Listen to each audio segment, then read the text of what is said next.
Let's talk about the best time to actually go door knocking, right? We don't want to do it at 7 a.m. because it just doesn't make sense. And we don't want to go knock doors at 7:30 at night because, again, that doesn't make sense. So let's talk about those key times that I found that work.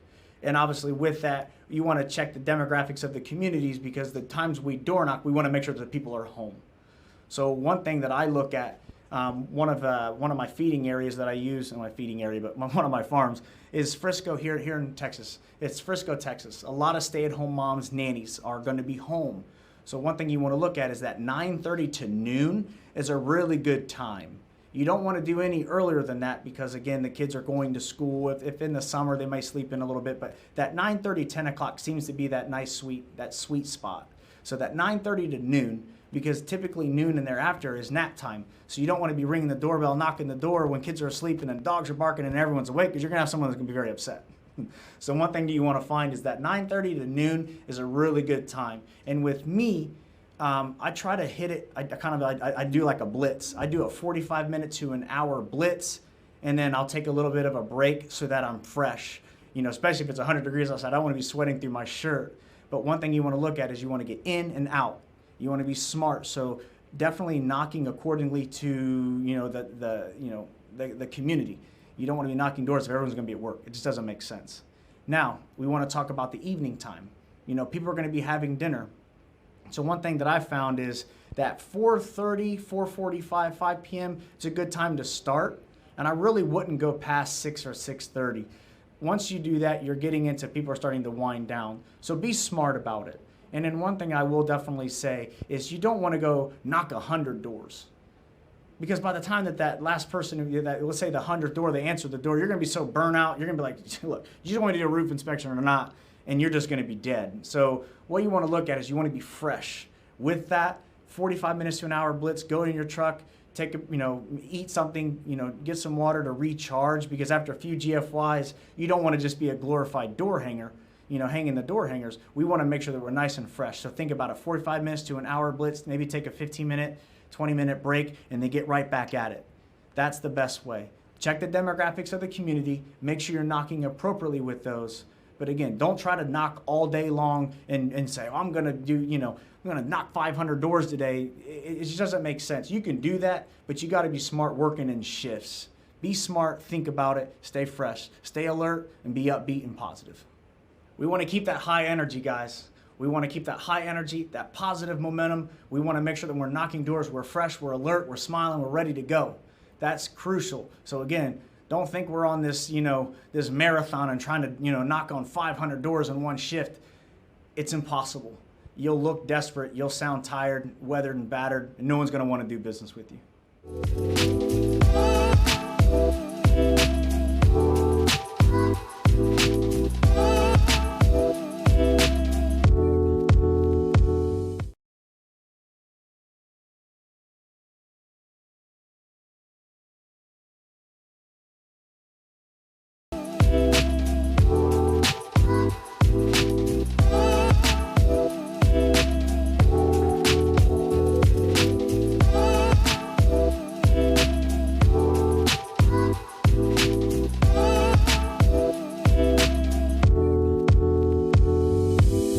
Scripts. I'm going to give you access to the Knockstar scripts that's going to help you close business, but it's also going to make you sound fresh, it's going to make you sound exciting, and it's going to make you sound knowledgeable and a problem solver. Necessity. Creating urgency without sounding desperate. It's a slight nuance, but again, we want to create that urgency that, hey, we're able to get this roof fixed, we're able to do the roof inspection now, but doing it in a way that doesn't make you sound desperate. We're going to streamline the process. The KISS theory, keep it simple, stupid. I talk to a lot of my customers, and they're like, I've talked to other contractors, and they're like, it just was so overwhelming, and there was so much information. Look, all you got to talk about is when we're knocking the doors, do the roof inspection. We'll get obviously more into the details later, but the biggest thing we want to do is confirm if there's damage, and if there's damage, we'll cross that bridge later. I don't try to go too much into materials and all the different, look, keep it simple. KISS theory. Keep it simple, stupid. All we're trying to do when we're knocking doors is get roof inspections, whether it's right then or setting the appointment for a later time. That's it. We don't need to talk about shingle types. We don't need to talk about warranties and everything that we do. Now, if that comes up, obviously that's separate. But really, all we're trying to do is lead generation, period. That's it. Keep it simple. So we're talking about, obviously, the lead generation. Who are we speaking to? Are we making appointments with the decision maker, or are we leaving, are we leaving our information with the 15-year-old kid that's cutting school that day and he's home?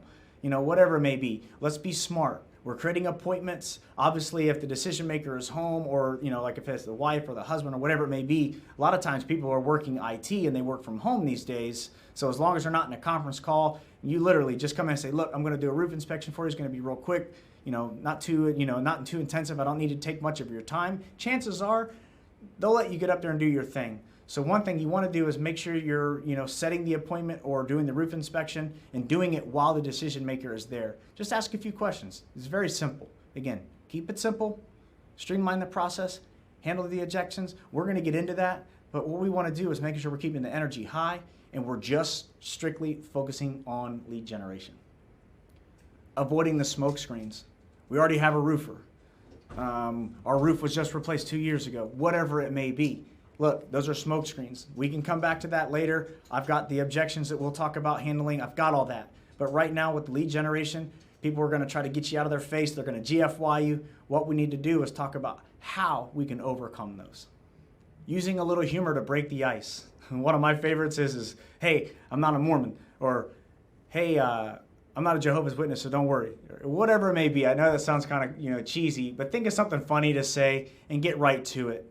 It could come across kind of crass, but again, if you're smiling, you got a friendly demeanor, you look sharp, you look together, they're going to give you the benefit of the doubt. But I would suggest, instead of getting right into the business and be intimidating, crack a joke. Nice weather today, isn't it? I love your dog. Oh, you got a beautiful kid. Whatever it may be. Remember, tough guys intimidate, nice guys win. So being friendly, crack a joke, whatever it may be. Don't be cheesy. Be sincere. But think of that. Definitely something that you can do. Let's talk about actually knocking your build. So once you get a book of business going and you got jobs going, it's very, very important that you're knocking the neighbors' homes to the jobs you're doing. There's a couple times I'll talk about later when to do that. But the biggest thing you want to do is coming back to being the community expert. Look, I'm the community roofer. I'm doing your neighbor's house right now. Let's do a roof inspection. I saw your house when I was on theirs. Whatever it may be. I'll get into the nuances of that. But it's very, very vital that once you get some jobs starting, is being able to leverage that so that you can literally take over the entire community. We're going to talk about setting the appointments. I personally like to get the roof inspection then. One thing you'll hear from people is, my husband's not home right now. He's going to be home at 5 p.m. tonight. A good way to overcome that is do the inspection then, and then get the information you need, and then still meet with the husband or whatever it may be later on that day. But it allows you to, kill two birds with one stone. I have some overcoming the objections with that later. But one of the biggest things you want to look at is creating the urgency now without sounding desperate. But obviously, I personally like to get as many roof inspections in 1 year out on the field as in doing them now. You'll hear some people talking about making, appointments and come back at a later time.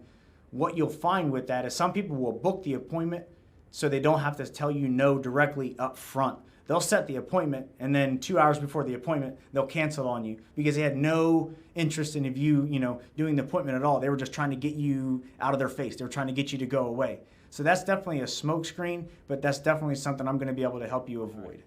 Tracking your leads and customer. This is huge. Our company, we use Sales Rabbit, so it's one of those things you're able to input the information, even put in specific notes, maybe the dog's name, but it allows you to put in notes on them so that you can follow up with them later. I don't know what your company uses. When I first started, I was using it all. I was just putting it into my iPhone, like an archaic style. But make sure you're tracking the homes that you knock. You don't want to go knock someone's door, they tell you to get lost, and you knock it again, because then you're going to have a problem. Police are going to get called, and they're going to be completely disgusted with you. So make sure you're tracking your appointments. Obviously, that's book one. I don't even need to talk about that. But make sure you're actually tracking the homes that had damage that you haven't been able to get in contact with, and stick with it. All right, so let's start talking about the Knockstar scripts themselves. I'm going to talk to you about the type of pitch that you want to say when you first meet them, the nuances as far as when you knock the door, how to do it. But what we want to talk about is keeping it simple.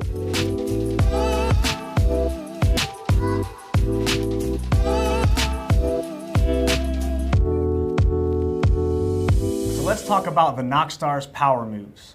These are going to be crucial with setting yourself up for success and obviously setting yourself apart from the competition. Handwritten messages on your door hangers. I always keep like 4 to 5 on a few houses that have some severe damage.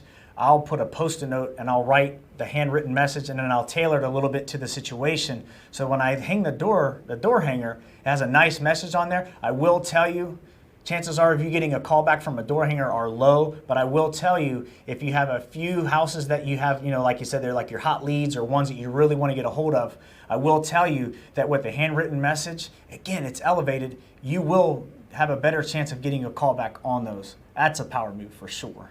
Sometimes I like to do free roof repairs. Something small, maybe a free, tarping a home for free. If someone's in a bad spot, I'm there and I have some tarp. I'll do a small patch, and again, it's just paying it forward. I may get that roof down the road. We may file the claim that day. Sometimes you don't. But if it's a small repair, anything that would be like $200 or $300 or less, look, $200 or $300 is not going to change my lifestyle. But $200 to $300 to the homeowner at that specific point might be a very big deal. It might be the difference between them being able to have dinner that week or not. So use that as definitely a power move. So think if it's $300 or less, use your discretion. I'll typically just do that one on the house, pay it forward, I'll feel good about it, and chances are you'll get the business down the road. Here's one that I really like to do.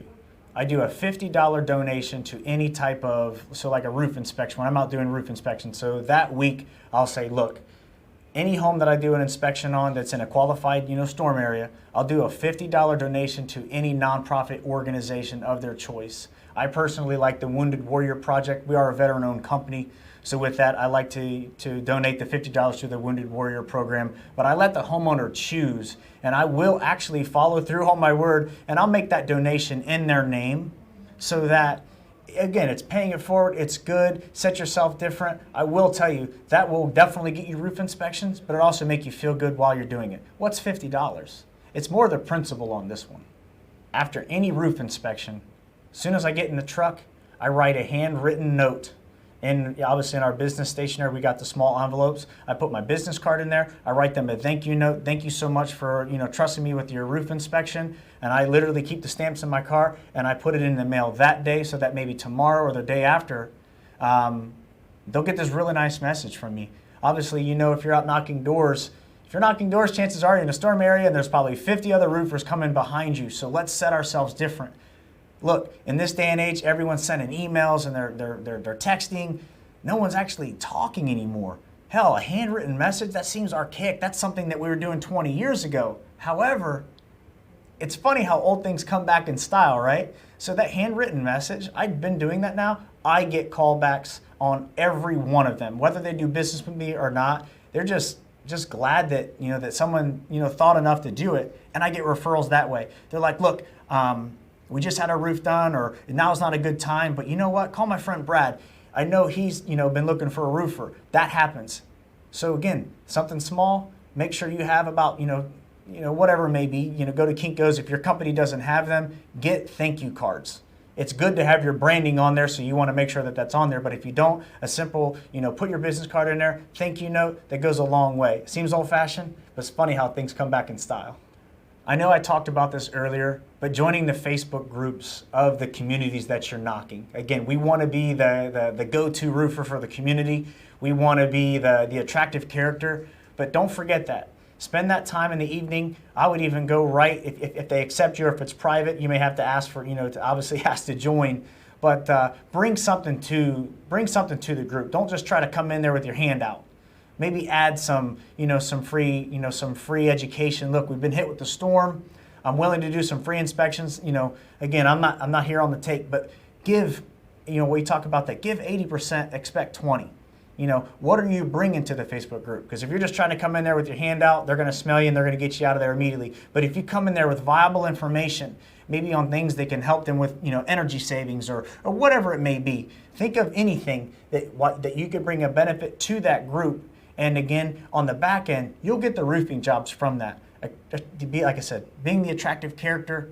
But again, joining the Facebook groups, that's something that's going to build that long-term relationship that when that storm gets hit, and a lot of these communities that we have now, there's up to 1,500 homes in the community. If you're already involved in the community page, when that storm hits, who do you think they're going to call? You got it. They're going to call you because they already feel entrusted with you. They're already probably even friends with you through the Facebook group itself. Let's get into handling objections. How I like to say it, roofer's roof, I'm an asset preservation specialist. It's cheesy, but it works. Okay, so we've gone over, handling some of the most important and typical, objections that come up when we're out knocking doors. So now I want to talk to you about leveraging your current customers. Leveraging, I always like that. What we want to talk about is how we get them working for you. I spoke about it earlier with my marketing material, but I pay a $500 referral to customers that refer me a customer, and then that goes into a contract and moves forward. I don't just pay $500 up front just off of a name and and a phone number. But what you want to do is you want to get those customers writing the reviews and being the community megaphone, writing their experiences. So it's one thing to get the Google review, but why not get the review in the community Facebook page, right? Talking to the neighbors, they're out walking the dogs. Look, when you go into a neighborhood and you get 1 or 2, 3 different jobs in there, you can take over that community by leveraging the relationships with your customers. So first and foremost, do a great job.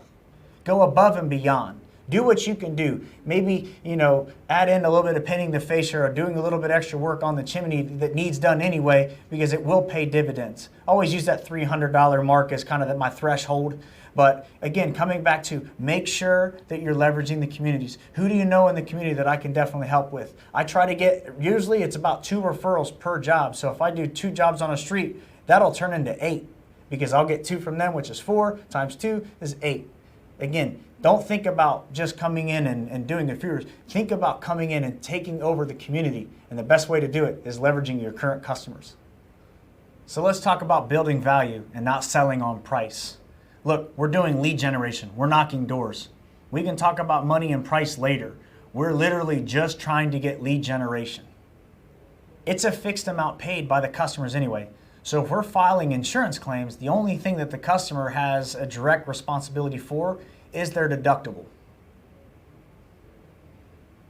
So when customers start asking about writing an estimate and asking about price, things like that, in this case, with the insurance claims, we want that insurance claim to be as high as possible so that we can make all of the repairs necessary. We're not talking about only doing half of the work so the customer can use it as a money grab. That's not what we're trying to do. I don't want to create or get into the hot water with insurance fraud. Look, when you're talking to the customer and they're talking about price, what you're going to say as a project manager is, look, let's look and see how high this insurance claim can be, because the more things that we find wrong with the house that could be directly related to the storm, is obviously we can get those repairs fixed and obviously help maintain and then actually increase the value of your home. Building value through negotiation. Look, it's not an us versus me. It's not, I really closed that person. Look, lose that mindset. It's working together. So with those, obviously with the overcoming objections, it's not a battle. There's nuance with that. So if a customer is asking about price or you're trying to negotiate whatever it may be, look, if it's a few $100s here and there, don't try to fight the battle and then lose the war, whatever that saying is, right? Look, if you can definitely solve their problems and you can negotiate it out, do that. But don't get into the part where you're trying to sell your soul to get the job, because it's just not going to work. We want to build value. Obviously, we're not trying to sell on price. But again, in this negotiation, there's not a win or lose. You could, hypothetically beat them, right? But you're not going to get the job. You're not going to, I really closed them or I really told them. Well, no, you lost the deal. So if it's negotiation, there's some slight give or take. Look, let's find some middle ground and let's get the deal done. Coming back to the reviews, why is our company different? Why is your company different? That's going to come up. That's going to come up for sure. What you want to do is tell people, look, do a full forensics on us online. Look at our reviews. Look at our Facebook pages. Because if you already follow what I said, it already looks really good, right? Of course. So like I said, the power move. So what I tell people up front is, I just tell them up front. I think right now our community, on our Facebook page, I think we have over 400 5-star reviews. and they're not phony, they're real. I can literally look, if you want, references, I can give you 20 current customers right now.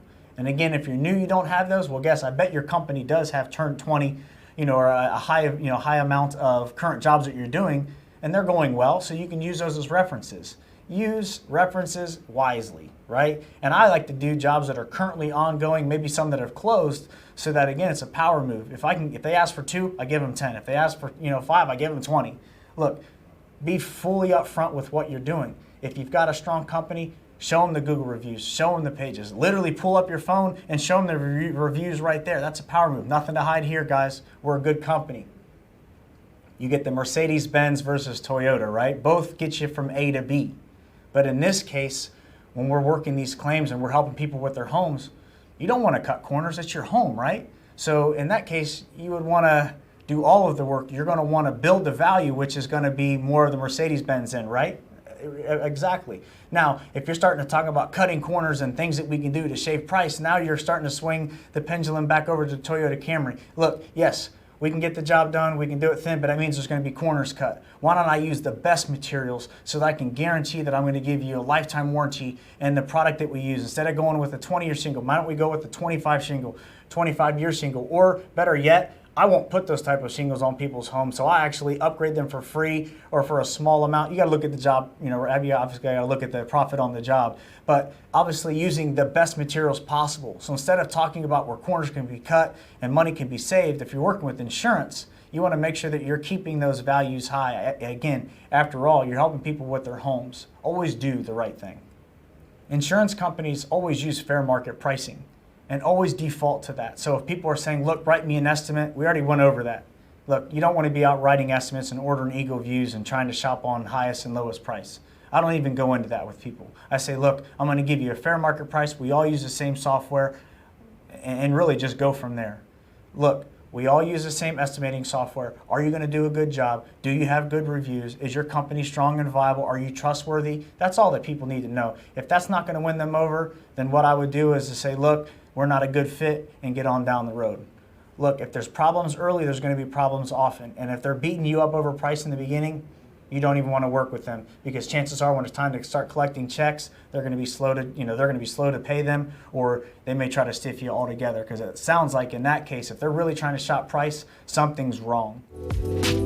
Specialists. We're the project managers, so you're going to need to be well equipped with these quick rebuttals. The biggest thing that's going to make you most successful is blending, your sales, strategies with your being empathetic. One thing we need to find with these customers is they may not know they have damage. They may not know that they have an issue. So having a good blend of empathy and your ego. No one likes a smooth, quick talk, snakes, a snake, what do they call that? The snake oil salesman. So what you want to do is arm yourself with these rebuttals, these, handling objections, and use them at your will. I like to follow up with, I understand completely, because that shows the empathy, and then it goes into the solution. If you don't like that, if you don't feel like it feels sincere, then use, whatever, quick intro. I like to say, I understand completely, because I acknowledge their issue, and then I'm going to come back with my rebuttal. So again, with this, you're not going to be able to use these, verbatim, but try to use these as a guideline. I think you'll find that with the scenarios that we did on film, is that it was nuanced and it was a variation of these. So again, I don't want you sounding like a robot when you're out in the field. So use these accordingly, because what I found, these are the ones that come up most. The decision maker close. I understand completely. What works best for you, AM or PM? I will go ahead and inspect the roof now and get the photos and information necessary so that I am prepared when I meet with. One thing you'll find with this script is that we need to find out who the decision maker is. But with that, we can go ahead and do the roof inspection now, or try. And what we can do is we can lock down the time, do the roof inspection now, so that when you meet later, you're already prepared. So it's kind of I don't want to say it's a power move, but you're getting the inspection right then, even when they told you no. So you're doing the roof inspection now so that you have the photos and everything you need. So when you sit down with the husband or the wife or whoever the decision maker is, you're already ready to go. You can prove what you found, and you can get that claim filed. Now is not a good time close. I understand completely what works best for you, AM or PM. Short and sweet.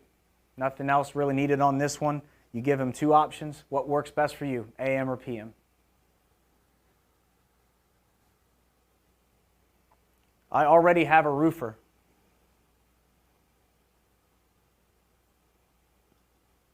I understand completely.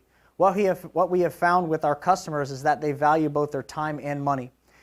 If I could streamline this process by working directly with your insurance company and completing all of the repairs on your home, would you be open to a second opinion? Great. Look, if these people are already working with the roofer, they're going to be very dismissive. They're not even going to want to look at you. Or sometimes that's not true. Sometimes they're actually nice about it. But a lot of times people say, I'm already working with the roofer just to get you to go away. You need to know in that nuance. I'm not going to be able to teach that to you. You're going to have to be perceptive. And when you're with these people, being able to key in on what they're saying. Body language is huge. I'm already working with the roofer. That's one that I would come back to this often. I don't have damage. I just got my roof replaced last year.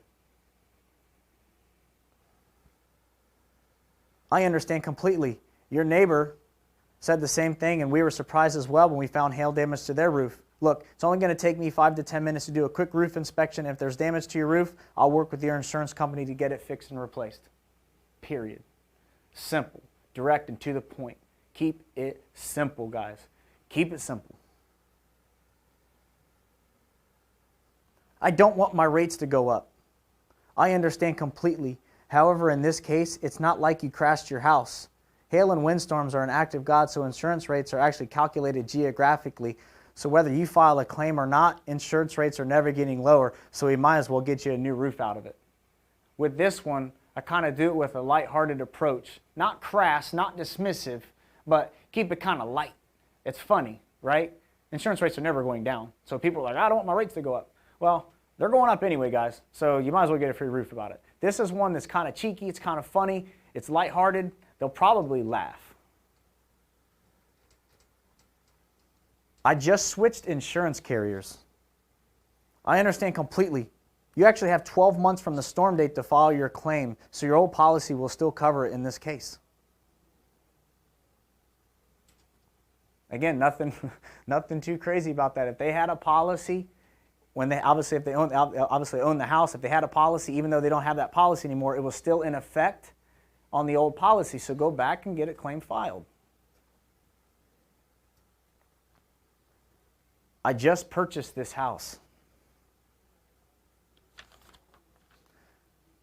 Depending on the situation, you may be able to go back to the previous owner and have the claim filed under the old policy and have the damages covered that way. It all depends on the situation, but hey, it's worth a shot. With this one, I've used this in the past. Depending on your state, I don't know what the regulation, if there's different things across state lines, but this is one that you may think is a dead deal, but you actually might be able to go back to the previous homeowner and get that claim filed that way. Again, we just talked about it with the rates not being adjusted, so that even though we were filing the claim on the old policy, the homeowner's not going to be affected. Even though they sold the home, people are always concerned about the rates going up, but you definitely might be able to go back to the previous owner and get that claim filed that way because there was a policy in place. Just leave me your card. I'm sure you're a lot like me and you'll throw that random business card in the trash ASAP. However, what I'd like to do, since I'm already working with your neighbor John at 123 Street, I'd like to set up a time to inspect your roof whenever you're free, since we're already in the area making repairs to his home. What time would be best, AM or PM? I'm actually free now. It'll only take me 5 to 10 minutes or so, and if you have damage, I'll work directly with your insurance company to get it covered, and if I find little or no damage, I won't waste your time, but you'll at least have peace of mind. Again, nothing crazy about this one, but again, just leave them your card to smoke screen. Look, they're not going to call you back. You leave them the card, it's just not going to work. If they're busy on time, then what we want to do is try to get a time set, get an appointment set. And a lot of times if it's quick and we're coming back to that keeping it simple, look, we can do it right now. I'm already here. I'm already working in your neighbor's house. No time better than now. You're here. Why put it off? You seem like a decision maker. Let's get it done now. That could be something that could definitely be, that's an easy one to overcome, guys. That's an easy one. A lot of times we're just quick to give them the business card and run. Selling their house. This one comes up quite a bit. This is great news. By being proactive, I can do a quick roof inspection now, and if I find damage, I'll get your insurance to cover it, and then you can market your home as having a brand new roof with transferable warranties, or we can risk it by waiting and pray that something doesn't come up when the homeowner's under contract and possibly kill your deal and cost you thousands in the process. Wow, didn't we just turn that around? I get that a lot of realtor deals that we work with. People are, afraid for you to do the roof inspection, but look, if we find damage, we can get it fixed prior, so we're solving problems that people actually feel empowered. So with that, we actually can redo the roof, get the house up to par, and ultimately save them thousands of dollars down the road. Just give me an estimate. I understand completely. Everyone uses the same estimating software these days that uses fair market pricing to limit fraud and waste. So today, I'll help you file your claim, then work directly with your insurance adjuster through the claim process to make sure all damages are repaired and all parties will be on the same page. New build. I understand completely. Your builder's warranty only covers craftsmanship and manufacturer's warranties. So in this case, the storm's damage falls under the homeowner's insurance because the hailstorm isn't a result of your builder's error or defect in the home's materials. I'm saving the best for last with this one. The classic dreaded GFY. The go fuck yourself, slam the door in your face, miserable feeling that happens with that. However, in this case, if you're doing the neighbor's house, there is hope. We're going to use the neighbors to get that person's deal. Recently, I had a customer that I had just done a roof replacement for, and the neighbor was gruff, and I could see that there were shingles hanging off of his house. So how I looked at it was, he needed help. I knocked his door, he slammed the door in my face. He thought I was, stranger danger or whatever it may be. But what I did is the customer had a decent relationship with him. I think they were cordial. They at least knew each other's names. And I said, look, I need you to tell your neighbor that they have damages. And he's like, actually, what I'll do is I got him to go in on this with me, is I got his wife, because apparently the wives did, not they were in Rotary Club, but they were in something together. And that I got the wives to talk, because a lot of times, guys, we're stubborn, but if our significant others, they'll soften our heart. So what I did is the customer actually had his wife reach out to the GFI wife, and I got the deal that way. And the funny thing is, when I went back and knocked his door, his wife answered because I made an appointment directly with her. He stood behind her, and I could see his arms were crossing. He wasn't happy. But what I ended up saying is hey, last week I tried to, let you know about your, the damage on your roof, and his expression softened. We kind of laughed about it. He had a hardened heart. He just wanted to, it was just one of those things. He thought I was a crook, door-to-door salesman, whatever it may be. But the dreaded GFY, don't give up on it. Get the neighbors in on it. Coming back to asking referrals and paying the $500, like I said, I pay a $500 referral fee. But that's how you can work through that one. There's really no script for it. It's just getting your neighbors and your customers working for you to get those deals that you may otherwise have never gotten. Last weekend, I had a scenario where I had been knocking this house for 6 months. I could literally see that the shingles were damaged. I mean, it looked like someone shot a machine gun and just tore the roof up. But I could never get in contact with the homeowner. But I stuck with it. I knocked the door religiously. So what I did in this case is I went over a little bit later in the evening, not during your typical door knocking times. I was writing a contract for the homeowner that I was working with 3 doors down, and it was like 7 o'clock at night in the winter. It's winter time here now, so it was dark. But what I did is I took that time to go over and knock her door, and I said, oh, thank God you answered the door. I've been trying to get in touch with you for months. She was like, thank you so much. She's like, I travel a lot, so we're rarely home. I said, look, it's dark now, but I've literally have done 13 of your neighbors' homes, and it's imperative that I get up on your roof so I can clarify and show you that the roof damage that you have, because we only have a few more weeks so that we can get this claim filed, because we're coming up on the 1-year deadline. I will tell you, I could have given up, I could have just chalked it up as a loss, but in this case, she needed the help. I stuck with it. I didn't just give up on it, because a lot of people, you knock the door a few times, you give up. Don't do that. Put a red mark on that house. Keep one that, you got to go back to. A lot of times, if it hasn't been done, there's a reason. In this case, they travel a lot. They just simply didn't know. I got that deal written this weekend and it felt really good. And guess what? I got 2 more referrals out of it.